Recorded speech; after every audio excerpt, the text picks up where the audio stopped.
Aircraft Design Course Module 7, Empennage Design to ensure trim, stability and control of the aircraft. So far, you might have learned wing design and its important parameters to be considered and fuselage and its internal arrangements to be designed. Both the link is in the description box. In today's lecture, you will learn about the empennage design. Consists of vertical stabilizer, horizontal stabilizer, rudder and elevator. To lay out few configurations with merits and demerits in designer point of view. Then determining the level arm or the tail arm and tail volume coefficient for horizontal and vertical tail. Further calculating the geometrical data like tail plane span area, aspect ratio, taper ratio, chord ratio, etc. Then setting the swept angle, dihedral angle and incident angle for the tail plane with the standard design rule. And finally, the control surface sizing based on aerodynamic balancing. So stay tuned till the end of this lecture to learn and implement all the factors in your design aircraft.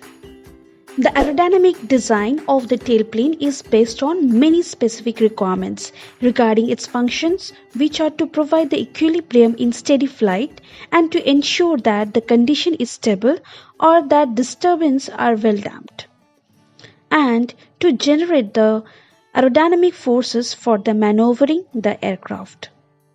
There are several types of tailplane configurations based on placement which can be determined and depending on the aircraft you are designing.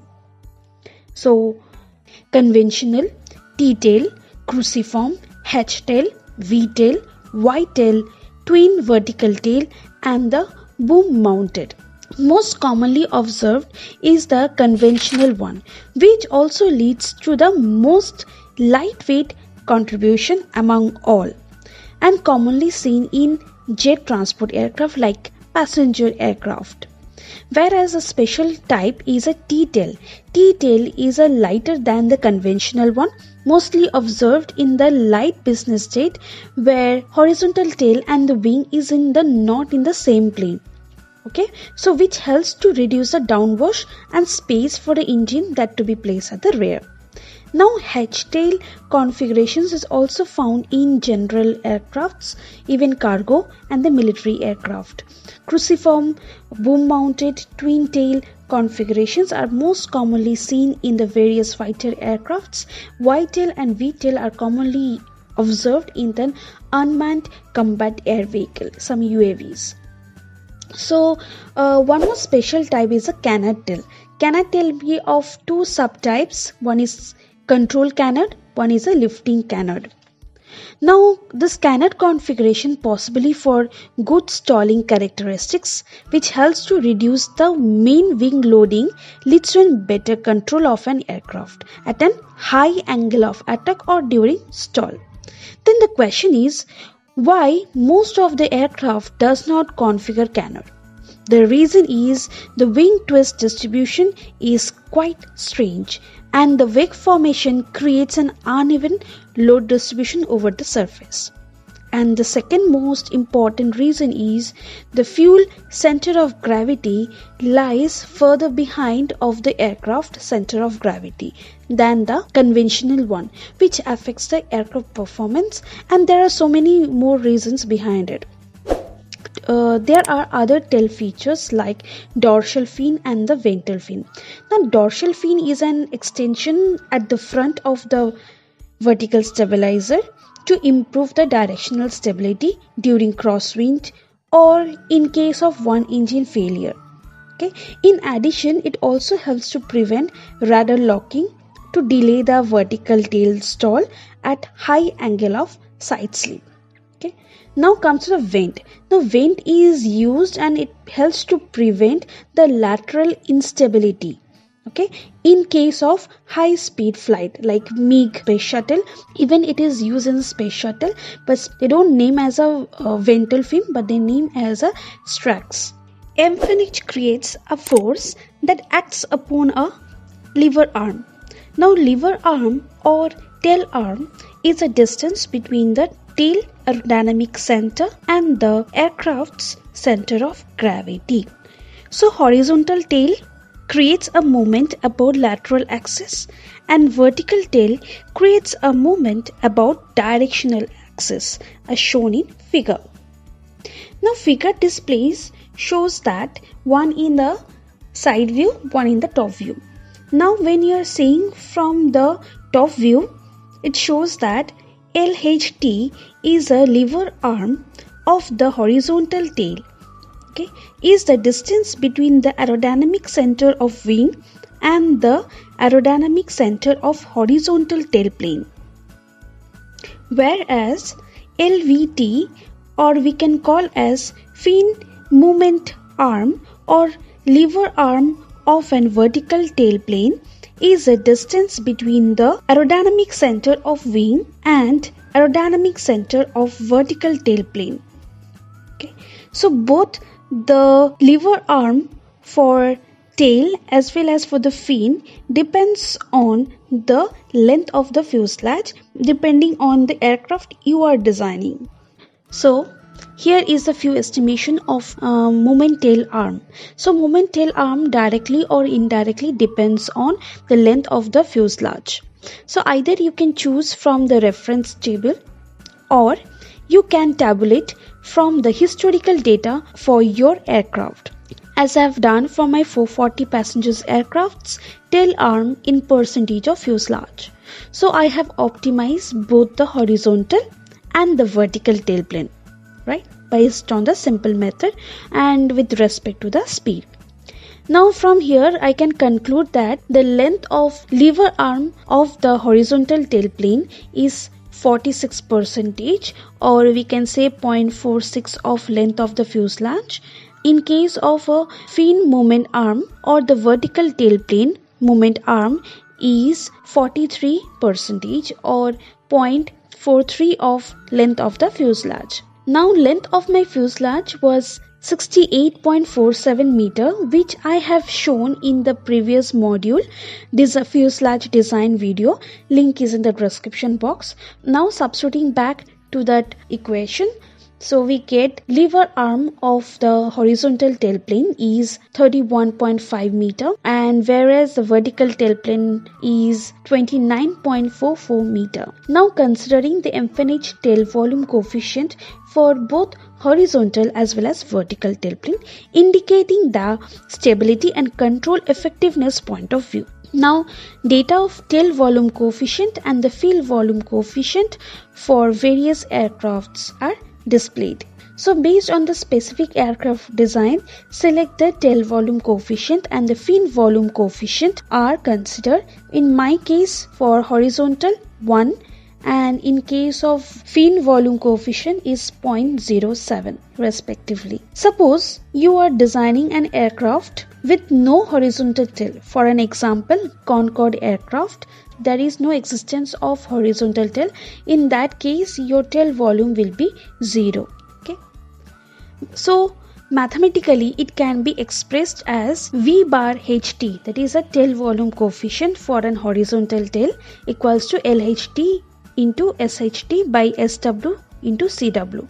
Now as you can see, LHT is a length of the lever arm of an horizontal tail plane, SHT is the span area of an horizontal tail, SW is a span area of wing, and CW is a mean aerodynamic chord of wing. So whereas similarly as a vertical tail V bar VT equals to LVT dot SVT by SW dot BW, whereas BW is the span length of the wing.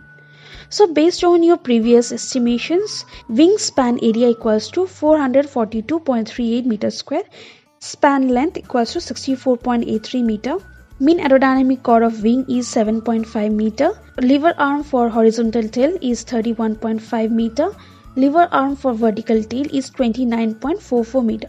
Now substituting back to this previous formula, SHT and SVT are obtained after substituting the value, where SHT equals to 105.33 meter square and SVT is span area of vertical tail is 68.2 meter square. Now to cross check your obtained data is correct or not, based on your historical data collected, plot a scattered point graph with respect to the speed. See, the values are ranging within the limit. Okay, so proceed with the next is the optimization aspect ratio and taper ratio for horizontal and vertical tail. Again, there are some standard data table. Either you can choose from it. Mostly I will recommend to optimize it, because to obtain better accuracy in optimization than standard table. In case you don't have the value, then go for the reference table, of course. Okay. So based on my optimization of an aspect ratio for horizontal and vertical tail, so these are my optimized value. I have collected the data and I have found out my optimization data. That is, for horizontal tail, aspect ratio is 4.8 and in case of vertical tail it is 1.6. Now, based on the research, it says that the aspect ratio for the horizontal tail should be half of the aspect ratio of wing. Now, in my design, the aspect ratio of the wing was 9.5. So, if I check that for aspect ratio for the horizontal tail is half of that 9.5, it is coming about 4.75, and it is really a good approximation, right? So, I will proceed with my approximation, that is 4.8. Okay. So, recalling the formula, aspect ratio equals to B square by S.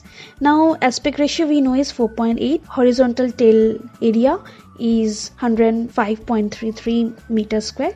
Now, substituting back to this equation and we get the span length of horizontal tail is 22.99 meter.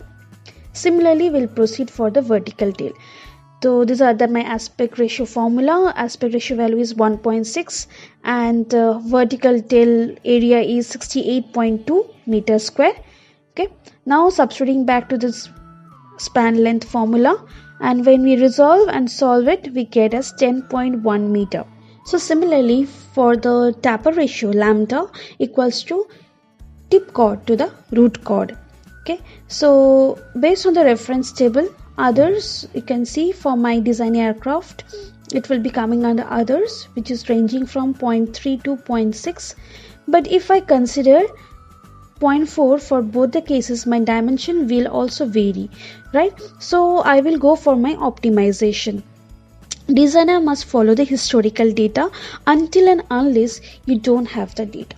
So I have done the optimization, and from optimization I have attained the lambda HT, that is taper ratio for the horizontal tail is 0.35 and taper ratio for the vertical tail is 0.33. Okay, so mathematically we can proceed that for the root chord of an horizontal tail plane can be obtained using this formula. Similarly, as we have done for the wing, CR equals to 2SB by 1 plus of lambda. So substituting the value, we are getting around 6.94 meter for the root chord. Now to find about the tip chord equals to lambda into CR. Substituting back the values, we get as 2.43 meter. Now similarly for the vertical tail, CR equals to 2S by B 1 plus lambda. The taper ratio is considered here is 0.33. So root chord for the vertical tail becomes 9.81 meter, and from there tip chord becomes 0.33 into 9.81 becomes 3.24 meter. Okay, now we will go for this. Now we will go for the mean aerodynamic chord for the horizontal tail and the vertical tail using this formula, that 2 by 3 CR 1 plus lambda square by 1 plus of lambda. Using this value, we know all the data for our horizontal tail and the vertical tail. As you can see, substituting back, we get that mean aerodynamic chord for the horizontal tail about 5.05, and in case of vertical tail, mean aerodynamic chord becomes 7.08 meter. So, and these are the following rough layout: root chord, tip chord, mean aerodynamic chord, and here comes for the vertical is a root chord, tip chord and mean aerodynamic chord, and the height or the span height for the vertical tail plane. So, swept angle, capital lambda. Based on the design thumb rule, the swept angle of an horizontal tail should be 2 to 5 degrees larger than the swept angle of a wing. Now, this is because of high critical Mach number of the horizontal tail plane can be achieved, and losses of efficiency due to shock wave or the interference can be avoided.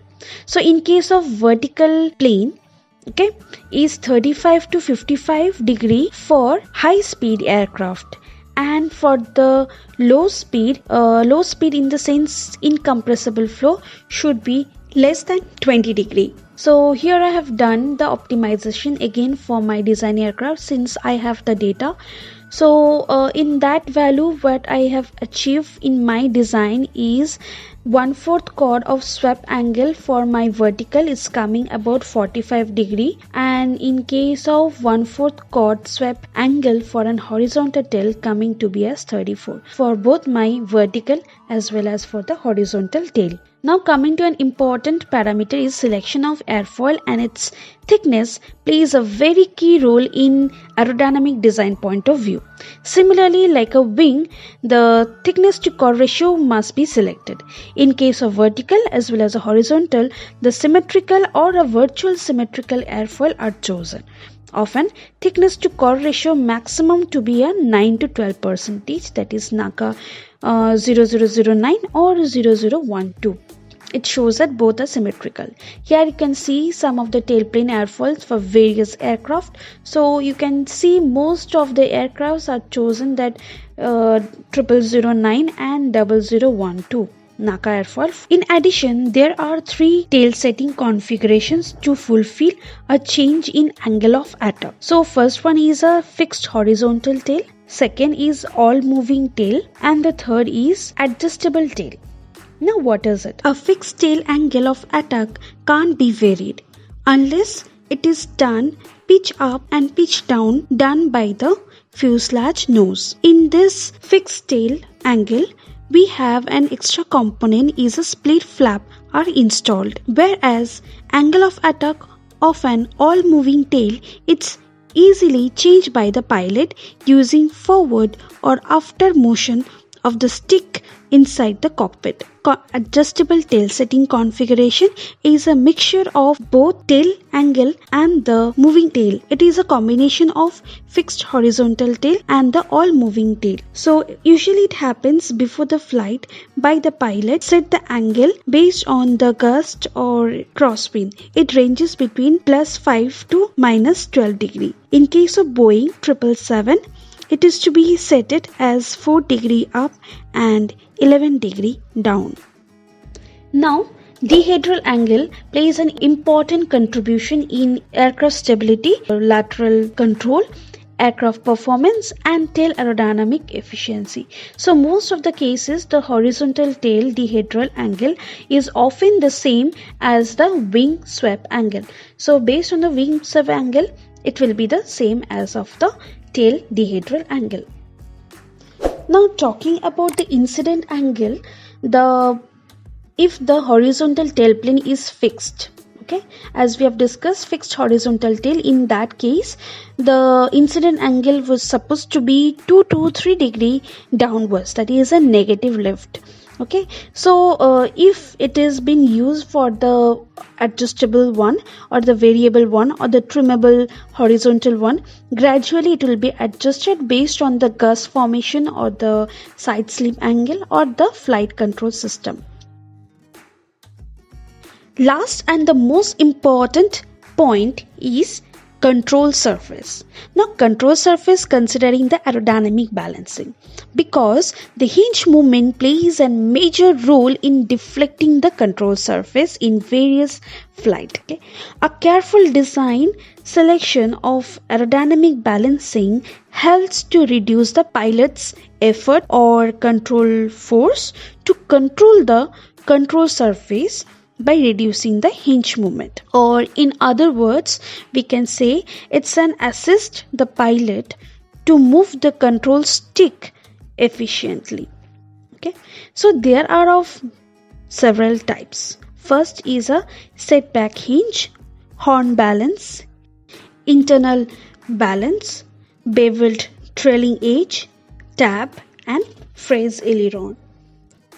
So if you are undergoing some course like aerospace or aeronautical courses from any reputed institutes, all are having Cessna aircraft. So most of the Cessna aircraft's control surface, if you observe, they use a horn balance. Okay, so mostly applicable in small aircrafts.